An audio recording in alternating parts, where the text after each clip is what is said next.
Good day everyone. It's a beautiful day because I'm sitting with a beautiful person, and this lovely lady's name is Natasha.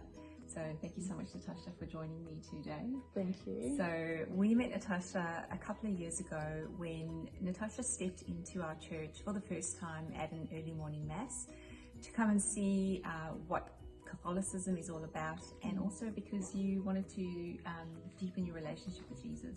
Yes. So can you tell us a little bit more about what made you choose to come to the parish that morning? Yes, so I came to the parish that morning having already a basic understanding of Christianity.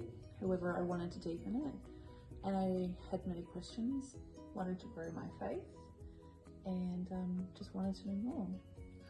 I remember that day. I even remember giving Natasha a piece of paper on the parts of the Mass because you wanted to understand what everything was about. Yes, I was a bit confused by that. I went home and was like studying the paper. So what is it about the Catholic Church that you're so drawn to? I came here drawn to the Catholic Church because the Catholic Church is one of the oldest churches. We're the oldest church, and it's the deep faith of it, the longevity of the church means it's got true faith, it's traditions, and yeah, that's really why I wanted to be here. So coming here to the Mass that day then led on to Alpha, and after that I wasn't able to complete Alpha the whole way. But I felt that nudge 18 months later, came back again. Yes. Very excited. And then I actually managed to complete Alpha, and then that has gone into me doing RCIA.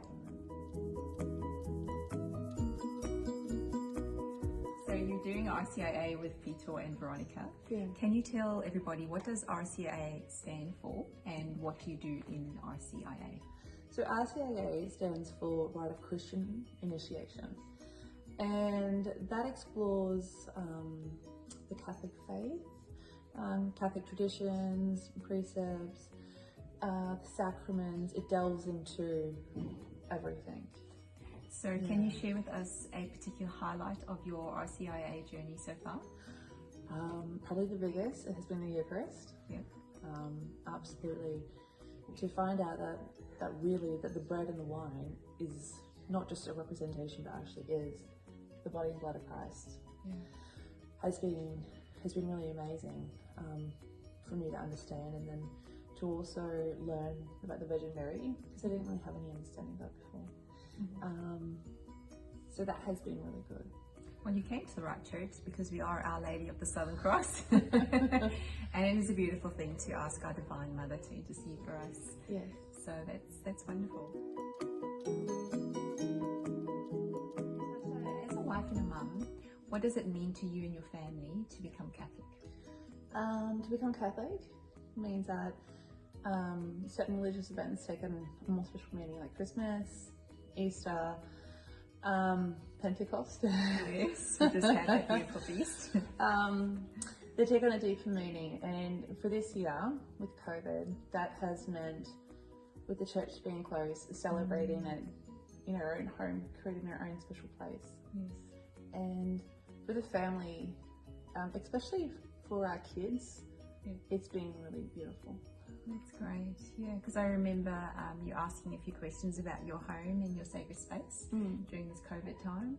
So it was lovely, it was beautiful to see. So Natasha, there would be some people listening to this interview today who have questions about the Catholic faith, who perhaps want to explore their relationship with Jesus a little bit more. Maybe there are people that know others who maybe have questions about religion. What would you say to them? I would say take the first step, come to Mass, and then who knows, Alpha, RCIA might be the next steps for you after that. That's right. But you just need one step at a time. Beautiful.